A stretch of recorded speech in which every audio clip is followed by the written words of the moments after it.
Mais está entrando no ar, agora 10 horas e 30 minutinhos, sempre ao vivo, de segunda a sexta e com temas diferentes. Você está acostumado já, né? A gente tem um tema, a cada dia um tema novo, diferente. E se você aí de casa quer sugerir algo para a gente está aqui à disposição. É só entrar em contato pela fanpage Algo a Mais, pelo WhatsApp 8405-3791 ou ainda pela nossa produção, que é o 3028-7745.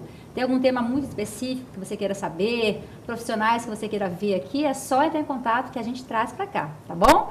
Hoje o tema é muito bacana, vamos falar hoje sobre autismo. E eu não estou sozinha não, Cris Pompeu está aqui. Muito bom dia, Cris, tudo bom? Bom dia, boa terça-feira. Mais um dia a gente aqui junto, esperando a participação de vocês. Hoje, por coincidência, as duas de cores bem alegres, né? Pois é. Sintonia. Acho que é o clima, Eu né, olho o meu Romero Brito, que lindo. Tem que agradecer a Jodélia, parabéns, que me mandou lá da Uviverde. Olha que lindo, Romero Brito, você toda coloridona pois também. É. Falei, apesar do friozinho, a sintonia continua, né? Coisa boa, né, Pois Cris? é, vamos que vamos. Vamos que vamos. E não estamos sozinhas não, né, Cris? Não. Hoje temos dois convidados aqui para falar sobre o autismo. Claudiane Campos, que é fonoaudióloga. Claudiane, muito obrigada pela presença. Eu que agradeço. Novamente, mais uma oportunidade e um tema tão especial para a gente, né? Eu que agradeço. Muito obrigada. E temos aqui também o Luiz Alexandre Freitas, que é psicólogo e professor da UFMT. Muito obrigada, viu, Luiz? Eu que agradeço o convite. Muito obrigado. E o tema é muito bom, né? Muito bom, Falar muito sobre relevante. Autismo, eu acho assim que a gente poderia ficar o dia todo falando sobre isso, mas temos apenas uma hora, então vamos aproveitar, né? Sim. E vamos começar já perguntando então o que é autismo, né? Uma pergunta bastante comum, mas acho que muita gente ainda não sabe, né? Tá. Fiquem à vontade, Tá. vamos lá. Quer começar qual? Primeiras damas. Bom, a gente tem uma linha de teorias, né, assim, de estudos para falar sobre o que é realmente o autismo. Então, nesse segmento, os estudos mais recentes, como a grande maioria de todos os estudos, acabou vindo dos Estados Unidos. Então, assim, a gente não tem o que é, a gente tem o que apresenta uma criança com espectro autista, né? Então, assim, ela tem várias manifestações, dentre elas, o que é mais relevante é a comunicação. Né? Então, assim, a falta de se comunicar com parentes, com familiares, com o outro, isso é um marco se a gente for pensar em diagnóstico, né? Em diagnóstico de exclusão. Então, assim, é uma alteração neurológica, né? De caráter neuropsiquiátrico, que é o que a gente mais utiliza para definir. E dentro dos comportamentos que uma pessoa com espectro autista apresenta, é a dificuldade na comunicação, a dificuldade de comportamento social e a dificuldade nas relações afetivas. Então, assim, são três primórdios, né? Uma tríade muito difícil para lidar com o outro. Você não sabe o que ele está sentindo, você não sabe o que ele está falando, ele demonstra para você alguma coisa e você não consegue identificar. Isso é uma situação muito dolorosa, né? Para o indivíduo que apresenta o espectro autista e para quem está com esse indivíduo. Pois é, e para identificar isso, é claro que muito cedo é meio complicado, né? Quando bebezinho, eu acho que é quase impossível, né? Então, há algumas alterações que a gente pode observar quando o bebê ainda é muito pequenininho, mas isso não quer dizer que ele tem autismo, né? Então, o que a gente sabe é que as pessoas têm um desenvolvimento esperado, né? Os bebezinhos, eles têm um desenvolvimento esperado. Então, até tal idade, a gente espera que a criança esteja balbuciando, engatinhando, brincando com objetos, de esconder, a gente esconder o bebê, tentar achar a gente atrás de um objeto. Então, quando a gente começa a perceber, desde o bebê, que o bebê não está apresentando essas características, né, não está se comportando dessa maneira esperada, a gente começa a ficar atento, porque ele pode depois reaver esse tempo perdido, né, de essas coisas que ele deveria ter aprendido, ou ele pode continuar não apresentando e não apresentando outras coisas depois que são esperadas. E aí a família tem que ficar atenta, não no sentido de, meu filho tem autismo, não. Mas ela tem que ficar atenta no sentido de procurar um profissional, né, para que ele acompanhe. Muitas vezes a gente já inicia o trabalho com a criança antes de ter um diagnóstico, no sentido de fazer uma estimulação. Né? Exatamente. E às vezes pode não ser autismo, né? Exatamente. Muitas crianças atrasam em algumas coisas, é comum atrasar, muitas vezes os médicos orientam isso à família já fica assustada, né? Mas não, muitas vezes é um atraso, mesmo um atraso pequeno às vezes, e a criança tem um desenvolvimento normal depois, né? Mas a gente fica atento. Então, algumas vezes o médico orienta, olha, procura um profissional, começa a fazer esse trabalho de estimulação com essa criança, e essas vezes essa criança já se recupera e depois não tem diagnóstico de nada, tem um desenvolvimento ótimo. Pois a gente viu recentemente no Fantástico né, uma série de reportagens sobre autismo, e o Drauzio Varela fazendo entrevista com vários, né? E quando a gente fala de autismo, a impressão assim que essa pessoa que tem o autismo, ela vai ficar completamente isolada. E a gente vê muitos casos em que o autista, inclusive, ele se casa, né? Teve alguns casos que eles se casaram, tiveram filhos. Então, assim, existe grau de autismo? Sim, assim, nós tivemos uma convenção, né, um simpósio em maio, em Minas, e antigamente nós tínhamos as divisões, né? O autismo de grau de alto funcionamento, que a gente chamava de síndrome de Asperger, o de grande profundidade, de grande comprometimento, que era o autista clássico. E isso foi modificado. Então, hoje a nova nomenclatura, inclusive do DSM-5, né, e do CID, o novo CID agora, a gente tem 3 aplicabilidades. Então, ele tem o espectro autista com comportamento leve, com comportamento moderado e com comportamento severo. Então, dentro desses 3 graus, a gente tem, mesmo que eu esteja falando só do espectro autista leve, eu tenho uma infinidade de comportamentos diferenciados, porque mesmo que seja a tríade social, comportamental, e a afetividade, né, e a fala, eles não estão no mesmo grau de comprometimento. Às vezes, um só está mais comprometido. Então, você pega aquelas habilidades que estão presentes e trabalha para melhorar esse que está em defasagem. Né? Isso é uma coisa muito boa, porque antigamente, eu vejo como um fator bom. Antigamente falava assim, ele tem síndrome de Asperger, que é o grau mais leve. Então meu filho é ótimo. E né, aquele que era diagnosticado com um grau muito severo, a gente chegava nesse pensamento que ele não ia ter vida comum, que ele não poderia sair um dia, que ele não poderia comer num restaurante, que os pais não poderiam nunca levar para um lugar social de lazer. Pode, né, como todos nós podemos, mas existe uma adaptação a ser feita, existe o terapeuta ideal. Não adianta a gente bombardear de coisas, porque a criança, né, tem uma agenda lotada e aí a gente não consegue o foco. Então, a gente tem que pensar para aquele momento, para aquela idade, o que é necessário para fazer agora. Então, daqui a um tempo isso modifica. Né? A criança vai melhorando e a gente vai dando outras vertentes para esse acompanhamento. Então, esse acompanhamento tem que ser para sempre? Olha... Com o profissional? Com o profissional? Depende, às vezes ele pode melhorar no aspecto de comunicação, porque eu vou usar uma comunicação alternativa, e isso não precisa mais ter o acompanhamento semanal da fonoaudióloga, né? A família consegue fazer isso. Aí ele precisa só do comportamento, só do acompanhamento comportamental. Aí o psicólogo vai acompanhar mais tempo que a fonoaudióloga. Às vezes pode ser o contrário. Às vezes ele pode melhorar nos 2 e precisar de um medicamento. Né, ou precisar de uma atividade motora, então ele precisa fazer ecoterapia, natação, mas ele tenha melhorado em algum grau. A gente sabe que em todas as alterações que a gente tem neurológicas e psiquiátricas, existe um limite. Né? Então, assim, eu não vou chegar à cura, mas eu vou deixar que a criança tenha uma vida de qualidade melhor. É isso que a gente tem que pensar. Pensar na cura, eu acho que é uma coisa muito... Né, não é o correto. Acho que a gente tem que pensar assim, para essa determinada idade, o que é esperado para essa criança? Então, eu vou tentar dar a qualidade melhor para ela nesse momento. Quais são os profissionais que têm que estar envolvidos com uma pessoa com autismo? Isso varia muito, né? Como a Claudiane está falando, os casos, eles são muito específicos. A gente dá o mesmo nome para o quadro, mas a Claudiane mencionou a nomenclatura, é o espectro autista. Isso dá a ideia de que há uma gama de possibilidades enorme. Então, dentro dessa gama, vai ter gente que vai precisar de vários profissionais. Muitas vezes a gente tem fonoaudiologia, psicologia, terapia ocupacional, muitas vezes um neuropediatra ou neurologista, um psiquiatra infantil. Muitas vezes a gente tem psicopedagogo ajudando também em alguns aspectos da educação, mas a necessidade de cada um vai variar. Então, como a Claudiane estava mencionando, às vezes tem uma necessidade grande numa área e aí os profissionais que trabalham nessa área vão dar esse suporte.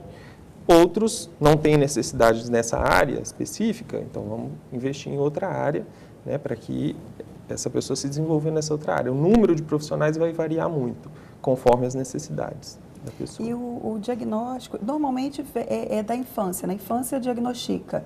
Há casos, por exemplo, de quando adulto vir a desenvolver o autismo ou não? Não. Embora haja casos em que o diagnóstico só apareceu depois de adulto. Então, assim, a gente está vendo atualmente uma mudança muito grande nesse cenário de quem trabalha com autismo. Né? de um quadro que as pessoas não tinham noção do que era, né? Algumas pessoas nem sabiam que existia, para hoje que está passando na televisão, está sendo discutido nos jornais, um programa de televisão que abre para a gente vir falar desse assunto, né? Então, a gente está vendo uma mudança muito grande. Nesse sentido, as pessoas tendem a aceitar melhor o quadro e, em relação ao diagnóstico, os médicos também estão mais informados, né? Então, está havendo um esforço grande para que a classe médica também reconheça melhor o quadro, porque muitas vezes o caminho é o seguinte: você tem um bebezinho que começa a apresentar alguns atrasos em algumas coisas do desenvolvimento, né? A família às vezes percebe, ou uma pessoa de fora percebe, ou algumas vezes o pediatra percebe, e aí o pediatra encaminha para um neuropediatra ou para um psiquiatra infantil, e aí normalmente é ele que vai dar o diagnóstico. Só que, como eu estava dizendo, o tema hoje está sendo muito mais tratado, então as pessoas têm mais noção. A gente até hoje encontra adultos que não tiveram um diagnóstico, eles apresentam várias características, mas nenhum médico nunca deu um diagnóstico. Então falava-se em outras possibilidades, não se fechava um diagnóstico, falava em hipóteses diagnósticas. Olha, pode ser isso, pode ser aquilo, mas eu não posso afirmar o que é. Então, até hoje a gente tem. É um diagnóstico clínico? É um diagnóstico clínico, isso é uma coisa muito importante que você mencionou, porque não tem, como outros quadros, um exame laboratorial. A gente não tem isso, né? Então, como é que se dá um diagnóstico de autismo? Você vai observar as características daquela pessoa e, com base naquelas características, tem o que a Claudiane mencionou, que é o DSM, é o Manual de Doenças Mentais, que foi revisto, uma nova publicação esse ano, e aí você tem lá os critérios. Se as características daquela pessoa atendem àqueles critérios, a gente diz que ela tem um diagnóstico. Ela tem autismo, ou ela está no espectro autista. Mas algumas vezes apresenta algumas características, mas não todas, ou não quantas são suficientes para a gente ter um diagnóstico. Isso quer dizer, é um diagnóstico clínico, é observacional. Então, tem alguns instrumentos de entrevista, bem estruturadinhos, bem organizados para que seja feito um bom diagnóstico. Tem instrumentos de observação, então são documentos, né? Eu chamo de instrumento, mas são documentos que são preenchidos por um profissional treinado, e aí esse profissional vai lá observando, preenchendo, observando, conversando com a família, sabendo sobre algumas coisas da criança, do bebezinho, do nascimento, né? Então, assim, no parto, na gestação, essas também são informações importantes para ter um bom diagnóstico. E aí, com base nisso, é que o médico vai dar lá um diagnóstico ou não, né? Fechar um diagnóstico ou não, ou ficar com uma suspeita, e muitas vezes já encaminhar para os profissionais. A Cris comentou, ela fez a pergunta de quantos profissionais trabalham hoje com o autista, né? Eu acho que a gente tem que pensar também na família. E a gente está assistindo uma novela agora onde tem uma menina que tem autismo e a mãe cuida muito de uma forma assim que não liberta a personagem, né? E a gente estava comentando aqui antes de entrar no ar que a importância da família fazer com que essa pessoa crie asas, na verdade, né? Porque às vezes ela pode muito mais do que ela faz e os pais, por conta do medo, do zelo, não deixam ela fazer. Exatamente. Né? Assim, isso é muito importante a gente falar assim, em campos neurológicos mesmo, né? De formação de novas ideias, de novos contextos. Então, ao passo que eu faço pelo outro, eu não deixo que ele crie raciocínios lógicos, que ele crie pensamentos em função daquela situação. Então, é muito cômodo para mim, que tenho um filho, assim, não estou generalizando para todos os pais, né? Para indivíduos mesmo. Então, assim, é muito fácil para mim eu fazer por ele para não deixar ele sofrer, acreditando que ele está sofrendo, acreditando que ele não vai ser capaz de fazer aquilo.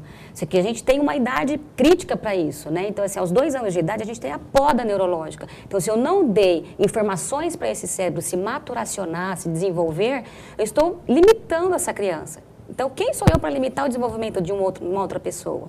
Então, existe a proteção realmente, a novela enfoca muito isso. Ao meu ver, existe uma super proteção, né, assim, que é no sentido de você não deixar com que ele se machuque, né? Não deixar com que o mundo seja contra ele não seja ferido. Mas eu não sei dizer a que ponto ele vai ser ferido, porque eu não deixei ele vivenciar aquele momento. Então, a gente precisa lidar muito, a gente tem muita dificuldade, assim, talvez não seja uma dificuldade, mas a gente prolonga o tratamento, prolonga-se a melhora do paciente em virtude disso, desse medo ainda está muito existente, muito presente na família. Muitas vezes a gente tem que trabalhar com a família em relação muito a isso. mais do que com o paciente. Exato, porque é o que a Claudiane está falando, as capacidades de um indivíduo com autismo, a gente não sabe antes de colocar ele em algumas situações. E às vezes a família não deixa. Não deixa ele estar numa situação, viver uma situação nova. Para ver como que vai ser, né? Para ver como vai ser. Né? E às vezes não é só a família, a gente está mencionando a família, mas a escola também. Algumas vezes a escola chama a gente e fala assim, então vai ter uma atividade, eu não sei se ele participa, se não participa. O que você acha, mulher? Eu não sei se ele vai dar conta ou não, mas assim como qualquer outra criança pode não dar conta, né, de uma atividade, de um teatro, de alguma coisa assim, e vamos colocar, vamos ver. Vamos dar subsídios para que a criança dê conta, né? A gente tem que trabalhar isso desse jeito, né? Não é só colocar ela na situação, e aí, vamos ver se ela dá conta. Não, a gente prepara a criança para ela dar conta da situação. É muito importante que ela se sinta bem, que ela sinta que ela teve sucesso naquilo, né? É como qualquer um de nós, a gente gosta de ter sucesso nas coisas. Então, às vezes, a escola fica muito receosa de não dar conta de fazer. Não, vamos lá, se tiver um problema, a gente resolve, né? Então, pode ou não pode? Vamos ver, essa criança tem... Tentar. Tem que tentar. Ela tem capacidade mínima para estar naquela situação, né? Sem sofrer, sem fazer os outros sofrerem também? Tem? Então, vamos tentar. Essa superproteção acontece por parte da família, mas também por parte de outros. Talvez também por um certo preconceito da família, né? Com medo de, tipo assim, se eu tentar, eu vou estar expondo o meu filho. Já tem um preconceito, tipo assim, ele não vai conseguir. Então, eu não vou nem tentar com ele, não vou nem expor, porque é delicado isso. Talvez falte aí informação, né? E às vezes a gente observa situações engraçadas, como assim, a família tem esse preconceito que você mencionou, dizer assim, ele não vai dar conta. E aí você fala assim, não, então vamos ver, eu quero ver ele, se ele não vai dar conta mesmo, ele dá conta. Então, a criança muda, a criança aprende. Nós citamos a novela, teve uma cena em que colocam a menina que tem autismo na esteira e a mãe o tempo todo assim, não, tadinha, não, ela não vai conseguir. E ela começa, vai caminhando, quando vê ela está correndo. Quer dizer, e a mãe não queria nem que ela desse um passo na esteira, porque ela ia cair. Então, isso que é muito bacana, talvez também a família, quem está em volta, escola, buscar esse tipo de informação quando entra em contato, quando tem o diagnóstico, né? Para saber como lidar com isso para estimular o máximo possível. Exatamente. E o cuidado também, a partir de informação, eu acredito, para não confundir, nós estávamos comentando aqui antes, né? Mas essa criança é bicho do mato. É tímida, é só isso? Será que é só isso? Isso. Por um lado, nós somos beneficiados, né, com esses instrumentos de avaliação que tem os marcos para cada etapa. Então, se a criança não apresentou isso até agora, o que eu posso fazer? Eu corro, dou uma estimulação específica para aquilo, né, para que ela tenha comportamentos esperados para a idade neurológica e cronológica. E por outro lado, muitas vezes essas manifestações se confundem com outras alterações neurológicas. Então, quando a gente fala de uma doença psiquiátrica, uma doença mental, a gente já imagina, nossa, a pessoa é louca, não vai poder sair na rua. Então, isso tem que ser abolido, né? Porque, assim, por mais que seja um estado crítico, eu consigo melhorar aquele indivíduo, porque ele tem um cérebro pensante, como o meu, como o seu, como o de todos nós. Talvez demande um tempo maior, com certeza, né? Porque a gente espera-se que esse cérebro, para que ele seja estimulado, ele não tenha tantas danificações, tantas alterações. Mas mesmo que ele tenha, a gente tem a neuroplasticidade, que é o bom, né? A gente já vem falando disso há muito tempo. Então, desde que tenha um diagnóstico muito certo, não pode ser uma coisa errônea, e que a gente consiga delinear o caminho desse indivíduo, ele vai conseguir melhorar. Só que a gente não pode imaginar que ele vai melhorar como a minha irmã, né? Como eu, né? Porque aparentemente a gente não tem problema nenhum, né? Mas eu sei que existe uma alteração, um caminho neurológico com um defeitinho, né? Com um desvio nessa linha. Então, se eu consigo complementar esse desvio, essa criança vai melhorar, esse indivíduo vai melhorar. A gente não sabe em que tempo. E, Claudiane, o autismo ele afeta mais as meninas ou os meninos? Então, nos estudos, mais o sexo masculino. A gente tem estudos, assim, desde que, né, a gente estuda sobre o autismo, a característica é mais o sexo masculino. Mas por curiosidade, eu atendo mais crianças, mais meninas autistas, olha isso. Ah, é? Né? Não sei te explicar por quê, mas assim, quem chega para mim, chegam mais meninas autistas. Mas nos estudos, né, comprovados a nível mundial, é mais esperado para os muito meninos. Mais para mais. Os meninos. Entre 4 e 5 vezes mais meninos do que Bastante, meninas. né? Antigamente a gente tinha 1 para cada 1 milhão de crianças, 1 para cada 1000 crianças. Recentemente está 1 para cada 45. Um autista para cada 45 indivíduos. Aumentou bastante. Né? Agora, por que aumentou? Porque as pessoas estão mais conhecendo isso e diagnosticando melhor. Exatamente. Né? O bichinho do mato foi diagnosticado. Agora ele saiu dessa nomenclatura, né, social, né, preconceituosa, mas que para quem escuta isso parece que eu resolvi o meu problema. Ele só é um bichinho do mato. Né? Os pais buscam muito o nome para alguma coisa. Prefere do que falar meu filho tem autismo. E às vezes, na hora que reconhece e procura ajuda profissional, nossa, vai beneficiar demais o desenvolvimento dessa Todo mundo além do preconceito, o medo de sofrer, né? Sim. O medo de sofrer como mãe e o medo de ver o filho sofrer também. Então, eu acho que é muito melhor ser bichinha do mato do que ter autismo, né? Isso acomoda, ser uma criança deixa... tímida. Né? É muito melhor meu filho ser tímido do que ser autista. Mas isso acho que não é um preconceito, é um medo mesmo, né? A gente se beneficiou, como o Luiz comentou, né, das redes, né, televisivas estarem mostrando tudo isso. E o legal é que, assim, uma vai fomentando a outra. Isso é muito bacana, porque às vezes eu posso não ter o canal X na minha casa, mas eu tenho o canal B, eu tenho, né? Então, assim, todo mundo está conhecendo isso. Talvez, não só o diagnóstico estar mais coerente hoje em dia, mas o acesso às informações. Né? Então, olha, meu filho... está fazendo isso, meu filho não fala até 2 anos, meu filho não olha para mim, né, não responde a sinais, eu bato a porta, ele fica lá passivo demais. O que é isso? Né, por mais que não seja autista, mas eu estou levando meu filho para algum tratamento. Isso é muito benefício, né, isso é muito benéfico para todo mundo. E não achar também que, porque tem algumas características, tem autismo também, né? Tem que ter muito cuidado com isso. Exatamente. Por conta de tantas entrevistas que a gente viu, tantas matérias, e falando de algumas características bem focadas, aí dá a impressão, se tem a mãe tá em casa e percebendo que o filho tem isso, já vai achar que tem autismo também. Mas é importante sempre levar um profissional, lógico, né? Ah, com certeza. Para ter o diagnóstico fechado, uma coisa né? importante da gente lembrar é que o que você está falando de, olha, viu alguma diferença, levar num profissional e levar rápido. Assim, não precisa esperar, não precisa ficar preocupada de, pode ter, pode não ter, pode, mas a gente tem meios para ajudar, né? Estou dizendo isso porque uma informação que é básica é que quanto antes o diagnóstico for feito, melhor. Né? Então, se a gente espera tempo, como a Claudinha estava falando antes, a poda neuronal, a gente tem mais possibilidades de ganhos, de melhora dessa pessoa, quanto antes a gente sabe que ela tem. Né? E mesmo que a gente não tenha um diagnóstico fechado, que a gente tenha só algumas características, vamos trabalhar essa criança para que ela adquira essas habilidades que ela ainda não adquiriu e, eventualmente, ela pode nem ter um diagnóstico lá na frente.